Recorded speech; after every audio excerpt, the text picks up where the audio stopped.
Hey everybody, Nick Espinoza, your chief security fanatic here, and it is Sunday, and we are doing breaches of the week, and don't forget to subscribe. But this week in data breaches was absolutely nuts. We're going to talk about DeepSeek AI, a ton of information coming out in 2024, which had some pretty record numbers or near record numbers. It was absolutely insane.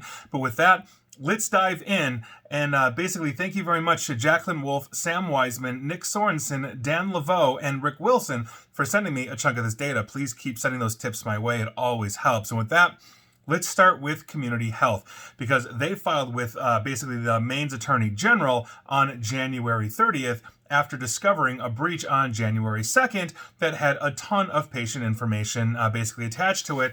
And we're talking patient names, dates of birth, contact info, social security's medical diagnosis, treatment details, test results, and health insurance details. An estimated 1,060,936 people caught up in this. So heads up to you if you use Community Health Center out of Connecticut. Moving on. Arlington West End Dental in Indiana. Now, according to their press release, they had a ransomware attack on October 20th of 2020. Guys, it's more than 4 years. Okay, so in an attempt to resolve the issue, West End Dental contacted its IT provider. The IT provider could not recover all of the leaked data from the internal backups, and so by virtue of it, they couldn't do a full forensic investigation. And so West End Dental reported that portions of the leaked data were recovered from its software providers. And again, we are talking about the standard information you would think, but appointment details, biometric information, contact information, account information, treatment plans, dental charts, x-rays, new patient forms, and insurance verifications were all leaked. Guys, 4.5 years-ish? Come on. Moving on, let's do our mini segment real quick, simply entitled, If You Just Paid for Cybersecurity, You Wouldn't Be Getting Sued and You Wouldn't Be Losing Your Reputation, and I sure as heck wouldn't be talking about you right now.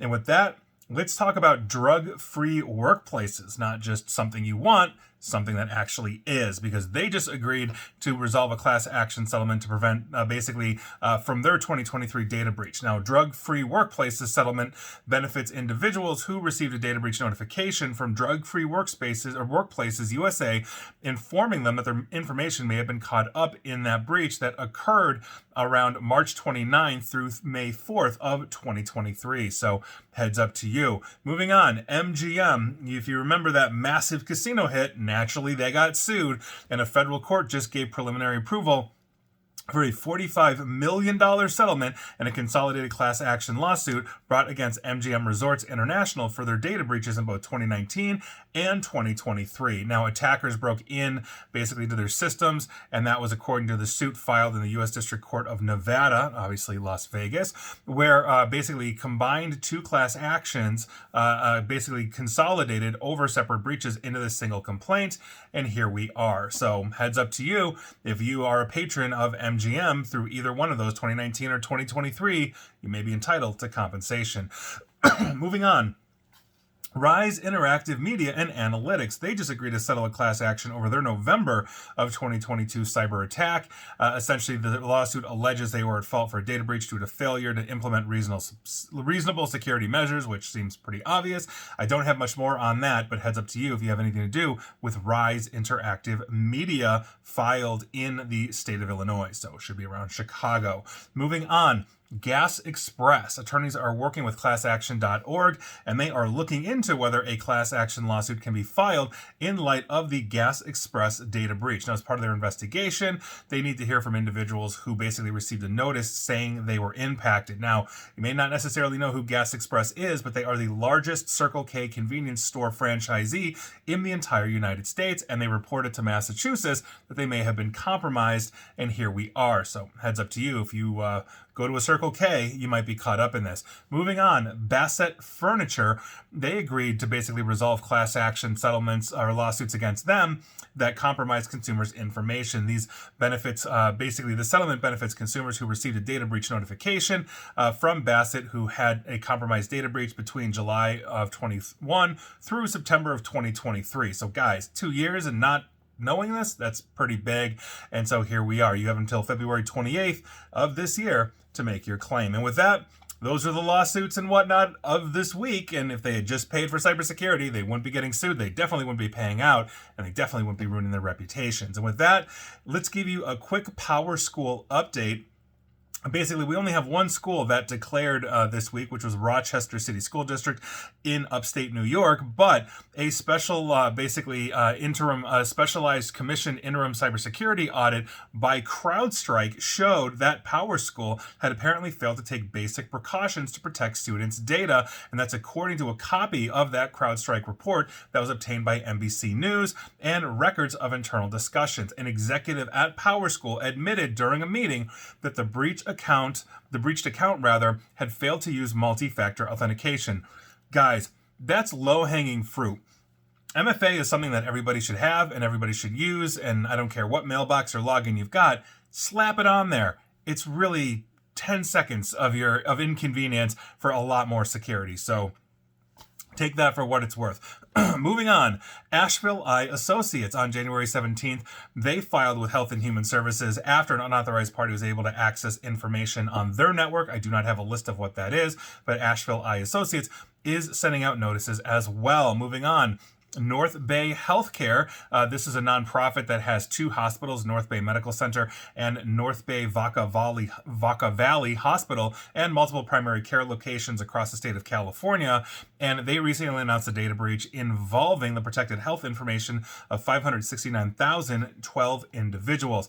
The letter confirmed what we know was what we know. They gained access on January 11th of last year, so about a year ago. And over a year ago. And anyway, what we're talking about here are names, dates of birth, social security numbers, passports, driver's license info, biometric info, medical info, health insurance info, usernames and passwords. That's awesome. Financial account numbers and credit/debit card numbers with obviously expiration dates. Some of them have pins, etc., etc. So North Bay Healthcare, if you use any of those, North Bay Medical Center or North Bay Vaca Valley, or any of their locations, heads up to you. Moving on. Benefits Management Group, Inc. They filed with Health and Human Services after discovering that they were the target of a cybersecurity incident. Benefit Management Group said sensitive access was attained and sensitive information was hit, including names, social security numbers, addresses, and dates of birth. Benefit Management Groups is sending out letters of notification as well. Universal Lenders LLC on January 21 of this year, they filed with Maine after being targeted by a cyber attack. Sensitive information was hit. I do not have a list, but Universal Lenders is sending out notices, and I'm assuming they lend you money, probably mortgages. Moving on.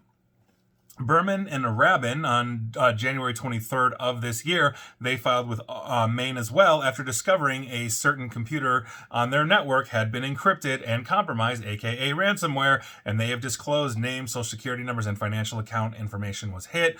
Berman and Rabin are also sending out notices. Moving on, OrthoMinds on January 24th, they filed with Health and Human Services that they had basically been accessed. I do not have a list, but they do say sensitive information was compromised, and essentially OrthoMinds is sending out notifications. Moving on, Albany Gastroenterology Associates, the word I couldn't pronounce like a week or two ago. Anyway, they filed with Vermont after discovering that basically their practices files were accessed without consent, and we are talking about names and social security numbers caught up in their sensitive information. Albany Gastro is sending out notices. Moving on, the Partners Group on January 30th, they filed with Massachusetts after discovering confidential information had unauthorized access. Same old song and dance. Partner Group said sensitive info, including names and social security numbers, was hit, and Partners Group is sending out notices. All American Poly on January 27, they filed with Massachusetts as well. After discovering an authorized party was able to access their information, names, social security numbers caught up in that. I don't have anything else like the others. All American Poly sending out notices. This is on and on and on. Health Equity on December 18th filed with Massachusetts. Same thing. Names basically in protected health information. Health Equity is sending these out. Joseph Carr and Associates on January 8th filed with Massachusetts. Same thing. Names and social security numbers caught up. So Joseph Carr, not Carr, and Associates are sending out notifications. UFCW Local 135, or the United Food and Commercial Workers Local Union 135, on January 28th, they filed with Maine after discovering that they basically got hit, and UFCW explained that the incident results in an unauthorized party being able to access union members' sensitive information. They've started sending out letters as well. I never, ever like to see the labor unions get hit, but here we are. So United Food Workers, good luck. Best of luck to you. Moving on, Mid-Atlantic Retina, aka Will's Eye Physicians, they basically posted a notice that they may have been affected on a data breach through the connectoncall.com portal. So in this notice, Mid-Atlantic Retina explained that sensitive information was accessed: names, phone numbers, dates of birth, medical record numbers, and medical histories. Mid-Atlantic Retina is sending out letters. Moving on, Zenith American Solutions on January 28th, they filed with Maine after an unauthorized party was able to get into an employee's email account due to a phishing attack. Zenith basically explained sensitive information was caught up: names, dates of birth, social security numbers, birth certificates, marriage certificates, and financial information. Zenith is sending out notices. Moving on, the city of Dover, Delaware. Now, Dover's mayor declared a state of general emergency following a potential cybersecurity breach. Now, a release from the city read that the state of the emergency began on 8 a.m. this past Wednesday due to the, quote, imminent threat posed by a potential breach of cybersecurity, end quote. Now, the breach is not confirmed as of January 30th, but Mayor Robin Christensen declared the state of emergency will stay in place until he rescinds it. I went looking, could not find much from local Delaware news sources, and so I'll keep you up to date on that one, but heads up, you citizens of Dover. Moving on, New York Blood Center, or NYBC, on January 29, they posted on their website that they said they got hit. And so NYBC explained that the incident was ransomware and is under investigation. Do not have any information. They have not sent out notices, but say they will once they've determined what to tell people. Moving on, let's head across the pond to the United Kingdom and talk about their telecom giant, TalkTalk. Now, they confirmed that they're investing in a data breach after an attacker claimed to have stolen personal information of millions of customers. An individual using the alias Bond, as in James Bond, but the O is a zero, claimed to have stolen the personal data of more than 18.8 million current and former TalkTalk subscribers. The data the threat actor is offering for sale allegedly includes customer names, email addresses, IP addresses, presumably of the mobile phone numbers, and subscriber pins. That's never a good thing, thanks to account takeovers. So, TalkTalk spokesperson Liz Holloway confirmed the company is investigating the data breach, but said that the 18.8 million figure claimed by the hacker is wholly inaccurate and very significantly overstated. So, we'll see what happens, but heads up to you guys in the UK, if you're using TalkTalk, you may be caught up in this, and I'll let you know when I know. Moving on.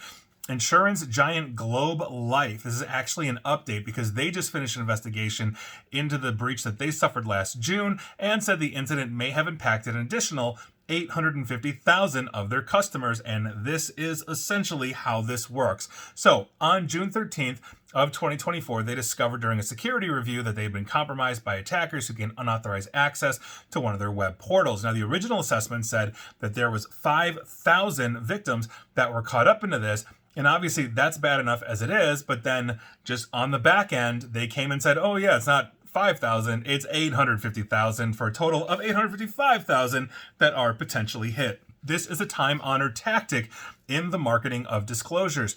So, by virtue of the way the laws are written, if you're disclosing a data breach, you are disclosing best effort numbers at the time. And so what a lot of companies will end up doing, I'm looking at you, Dropbox, I'm looking at you, Equifax, I'm looking at all of these different companies where Dropbox, for example, came out and said, we had a data breach like 10 years ago or so. We had a data breach and 7 million basically got caught up in this. And then 3 years later, oh, by the way, it was 70 million. Not 7. Did they forget the 0? Did they suddenly discover something that they hadn't discovered in their initial deep dive forensics review? Probably not. So, by virtue of that, okay, you're a Globe Life, patron. You use them for your stuff, and you're thinking, okay, they have millions of customers, only 5,000 were hit. Odds are I'm good, but did you get the memo now? 6+ months later? Probably not, right? So here you are, and that's why you're watching or listening. So with that, Globe Life updates drastically. Moving on, Let's go back to the state of New York and talk about the Syracuse police, obviously in scenic Syracuse, Illinois. New York, excuse me. There is a Syracuse, Illinois as well. Worst traffic I've ever been in my entire life, thanks to a massive snowstorm when I hit Syracuse, driving there years ago. So basically, the police department has worked for more than 2 weeks under wraps, and now they do not know if data from their network ended up in the wrong hands. Now, the data they're saying could include social security numbers, police records, or data about officers and people. That's never a good look, especially for the terrorists of the world, when you know the home addresses of the police officers in the town, so not good. All of this is potentially compromised, according to their police chief, Joseph Cecil. Quote, "We did not want to see any disruptions of service to the public, though I will say they are impacted." End quote. And yeah, if you've ever had any interactions with the Syracuse police, it's very possible you are caught up. I don't care if it's a speeding ticket or they caught you robbing a joint. They probably have some of your information. So take that for what it's worth. Heads up, citizens of Syracuse, New York, and stay safe while driving through blizzards. Moving on, let's talk about our finalies. And we've got 2 for you basically this week. The first one is DeepSeek, the Chinese artificial intelligence that took the world by storm and basically killed $1 trillion off of markets worldwide after they said that they're faster than ChatGPT, accurate like ChatGPT, and they did it for a mere fraction of the cost. Now, I've been reporting on this all week. I did basically a actual, you can watch the slideshow or you can listen to the segment on the bias and censor as I tested it live and compared the results to ChatGPT, asking it the same questions. I've talked about the dangers that this poses longitudinally for misinformation, disinformation, Chinese access, etc., etc. And then independent of that, I also did a basic traffic analysis, basically in a lab here that essentially shows that as traffic was leaving, part of it was just basically kind of phoning home to China to give awareness to who I am or what my IP address was. And so by virtue of that analysis, for the record, is still going on. I'm doing that as kind of like a side project outside of like my regular day job, but I'll get back to you with results. But now we can add another issue to the mess, because while I did some basic analysis, others have done deep dives, and wow. So on January 29th, researchers at Wiz Research revealed that DeepSeek, again, the Chinese AI, had essentially a massive data leak exposing over 1 million sensitive records. Now, obviously, this raises serious concerns about the data security and privacy, particularly as AI companies can tend to aggregate and analyze an enormous amount of information, and here we are. So they reportedly left a large database exposed without any kind of proper authentication, and according to Wiz Research, the database contains sensitive information such as chat logs, system details, operational metadata, API secrets, that's awesome, and sensitive log streams as well. Now, the database, estimated to contain over 1 million records, was publicly accessible to anyone with an internet connection, therefore raising obvious concerns about DeepSeek's data management practices and compliance with privacy laws. This obviously is a huge issue because Wiz Research found the leak was caused by a misconfigured cloud storage instance and lacked proper access controls. In other words, they played fast and loose with it. That's probably why it was so cheap to spin up. But if you're exposing stuff to the world, you could potentially be exposing your users. The flip side to that, as I talked about in my previous segments earlier in the week, quite frankly, is that DeepSeek is Chinese based, which means anything you feed it, it's training on it. And in other words, the way I type or the questions I would ask, let's say using an American version of English in terms of my dialect, I don't put a U in color, right? It's going to learn that, it's going to understand that, it's going to continue to train and improve, but it's also going to continue to spew out misinformation. But if they're also leaking what I'm feeding it on the back end, or potential access to that by leaking the shared or secret keys for API access, that's a huge problem. And so my advice has been my advice since this whole thing started: avoid DeepSeek like the plague. You don't want to give China a foothold, and they are about to get a massive one because they just upended artificial intelligence. And with that, we'll move on to our next finally and talk about 2024 breach victims, because that number exploded. And this is absolutely insane, because a near record number of data compromises, not the victims, but a near record number of just the compromises in 2024 resulted in over 1.7 billion US United States breach victims, and that's according to the Identity Theft Resource Center, or ITRC. Now, understand we have 330 to 350 million people, and if we have 1.7 billion US breach victims, well, that's like 5 times that everybody has been caught up in a data breach. Every citizen, on average, then would have been caught up in roughly 5 to 6 data breaches through 2024. That's insane. So, the nonprofit tracked publicly recorded data from breaches and leaks nationwide to compile its 2024 annual data breach report. And I read it every time, and I play it on the air here every time. So, it revealed that 3,158 data compromise incidents, including breaches, exposures, and leaks, occurred. This is just 44 events short of the all-time high in 2023. So neck and neck. But in 2024, those 3,158 incidents resulted in 1.73 billion breach notifications being sent to victims, 85% of which stemmed from mega breaches of over 100 million records. You know the mega breaches. I have been talking about them, and I basically did a top 10 for the year, and here we are. Snowflake was absolutely carnage when it came to exposures. Ticketmaster for 560 million, Advanced Auto Parts for 380 million, Demand Science 122 million, AT&T 110 million, not to mention Change Healthcare, which had 190 million records involved in it. And so for the first time since 2018, and this is interesting, healthcare was not the most breached industry, although it accounted for 536 of those 3,100 plus compromises. The top spot, though, went to financial services for the first time, 737 of those 3,100 and change. So cyber attacks accounted for the vast majority of compromises, 80%, breach notifications, 93%, followed by system and human error, supply chain attacks, and physical attacks. Stolen and compromised passwords accounted for several of these mega breaches, meaning that they could have been prevented by multi-factor authentication.